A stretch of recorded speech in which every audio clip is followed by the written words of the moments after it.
Hey guys, so today you and I are going to talk about microservices. So let's get into it. So the question in question was, Frederick, in my experience, microservices architecture is extremely slow due to all the synchronization of communication.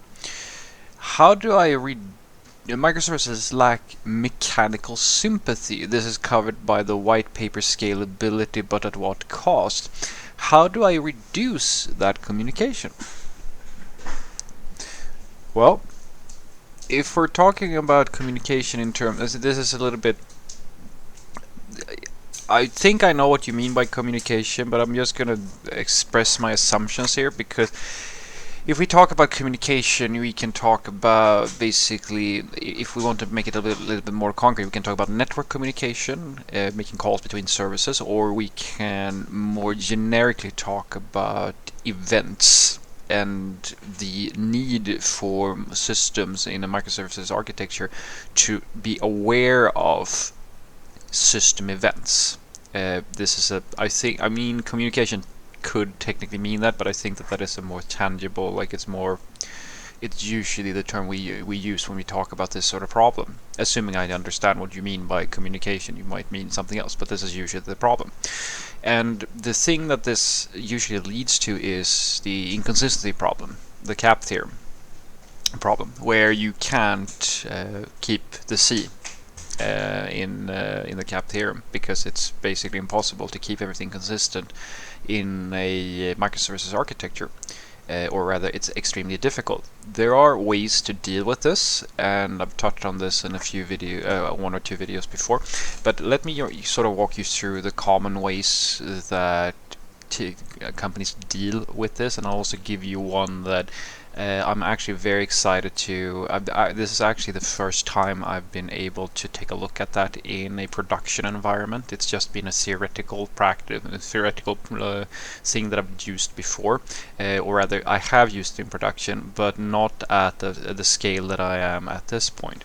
So first and foremost, usually when we talk about microservices communication, one of the biggest problems is the versioning problem. How do you keep everything in sync, all the APIs and so forth and so forth. I've talked about that as well. How you can use monorepos, or you can generate REST clients, etc., etc. But the thing that we haven't talked so much about is, all right, what are the pitfalls of using that approach? Well, the pitfalls they're actually very simple. The problem with having a distributed system is that if you have one service that needs to know about 3 or 4 other services, and these 3 or 4 other services are dependent on that the first service communicates something to them when something has happened. A classic one is if a user places an order. Well, how do you deal with that?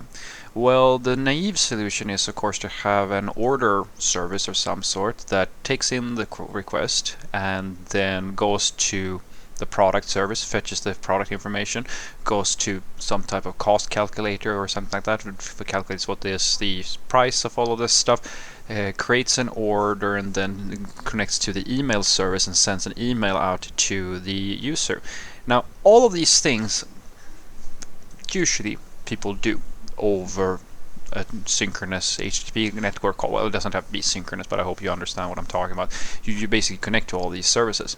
Now, the problem here is, what happens if any of those calls fail? Because the problem is that in this case, this is just a trivial example, and in many cases it's actually more difficult than this. You are connecting to 3 different services in sequence, usually, communicating different states that are taking place, or different events that take place as part of the placing of the order. If any of that fails for any reason, you are in an inconsistent database state. And if you have hundreds and hundreds of requests happening every second, it's going to fail. Some network calls are going to fail, guaranteed. And that causes an inconsistency in the state of the database of one of these systems, which is a B word and a half to fix.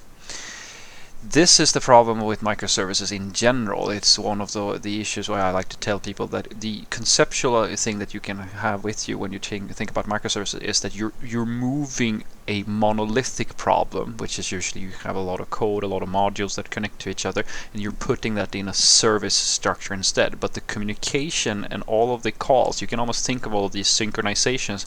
These are the exact, if you can shrink a microservices architecture down to a monolith, or you can expand it into a monolith into a microservices architecture, and it's the same thing. If conceptually, if you don't orchestrate it in a different way, you're still running a monolith, and I see this a lot.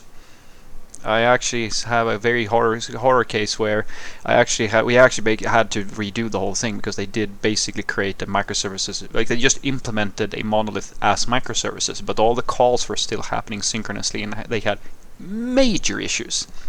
So that brings us to the other point of this, which is that when you're dealing with microservices, the proven way, or like the favorite way of dealing with this sort of problem is, alright, asynchronous communication or event-based communication, where instead of doing all this synchronization, you sort of accept that at any given moment you might be in a slightly inconsistent state, but you will get what we call eventual consistency. Because when you're making a direct call, you can more or less think of that as an atomic thing, where you're in one state when you start the operation, and then you're at the second state, like within, like, nothing. You mean in theory you could lock all of this stuff down into an atomic operation, but that gives you that consistency guarantee as long as everything is working. But when you're doing things with an event-based system, where you might use something like Kafka, for example, or RabbitMQ, ActiveMQ, there are probably a few more queue systems. What you're basically doing is that you're simply dispatching the fact that an event has taken place. So in our little scenario here with the order, well, we might just need to say, for the sake of argument, we just need to pull the product and get the calculation, and then we can place the order. That's it, because then we can dispatch asynchronously the fact that this order has taken place, and that means that there's going to be an event now for other systems that might want to know about this, like an email or whatever systems, like you don't care about anything else because you have done all that you need to do within the order system. Now, what's beautiful about that is that if something goes wrong for any reason, or for, let's say, that this system expands, you actually have to communicate to even more services that this thing has happened, it can be fetched from the queue that you push it to, or like that you send out the message to, this is the way that most companies solve the problem of communicating and like all of this sort of stuff. Now, the problem with that is, of course, that you can have everything from, like, you have dead letters, you can have like a poisoned cache, etc., etc. There are issues with this approach as well, and as I said, this asynchronicity adds to the issue where you might have a timing issue for certain things, where things might take a little while to update because you're not guaranteed that things happen in an atomic fashion. The way that I've found this to work really, really well is actually with an architecture where if you use event sourcing, I actually have an old video about that where I sort of, this guy, he asked me about like this super complicated situation where using CQRS with event sourcing and Kafka and like all this stuff, and that video sort of showcases the basic idea of how to architect that, create an architecture that can work really, really well. And the idea is actually very simple, whereas if you use event sourcing as part of each microservice, what you're basically guaranteed is that you have an inbuilt event system practically, and if you then publish that to as a Kafka as a Kafka topic, basically what happens is that you are creating a situation where you can achieve, due to the inherent properties of event sourcing, a completely consistent state at any time, regardless of what system wants to know about it. You don't have to send anything off to a queue that might be overloaded, like with too many requests or things like that. You don't have to worry about something being poisoned, like some issue happening where you can't, where the communication between the queue and the consumers aren't working. Like the consumers has to fix it, of course. So it could still be that the consumer implementation is not good, or the listener isn't working, but at the very least you have guarantees that you can always play your state or the view. I don't want to get into exactly what event sourcing is now, but you can play the view to its most current point at any given time, and it doesn't really matter how many systems that you have. And if you apply both of these two approaches, you actually get virtually it becomes a completely atomic thing, because the event source, in this case the order system, is simply pushing the event as like the event sourcing events to its own database, and then you have a reading system such as Kafka or some other entity that simply polls all of the state continuously, which means that you are almost guaranteed to always be in a consistent state sooner or later. It's not, I mean, it's still an asynchronous operation, but at the very least it gives you a very high level of robustness, which I think is really, really nice. So what I want you to take away from this is that the way that you usually deal with communication between systems in a microservice architecture is that you have to go event-based, because it's almost impossible for you to reduce it in any other way. So rather than having a synchronous approach where you connect to multiple systems as things happen, you can't, as in my example, you cannot perform that logic without having, getting a product and getting a price calculation, unless you're going to bake that into something, into the order service, which kind of nullifies the whole microservice thing. Well, it doesn't really nullify it, but I hope that you see what I'm saying. There's an inherent level of communication that is happening that you can't really reduce.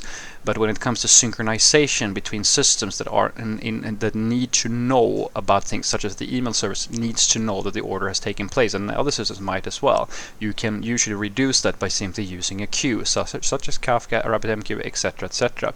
My tip to you is to take a look at how to do that with an event sourcing approach, because if you do that with an event sourcing approach, you can get a lot of benefits from that, because due to the way that event sourcing works, you're basically always guaranteed to never be in an inconsistent state, because you can always recreate the state at any given moment.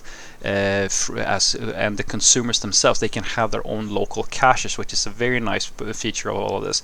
If you're using something like Kafka, etc., etc., trust me when I say this, when you get a lot of systems that need to generate statistics and all this sort of stuff, you really don't want to have to implement all of that functionality, or have some external system connecting to your system over and over to try to just generate a lot of statistics. But if you have used this approach, then any system outside of your own service can basically copy your entire database over and over, because all they really need is the events, and then they can get the state that they need for their purposes. So it becomes a self-updating caching system, basically, which is very, very nice in large systems. Have a great day.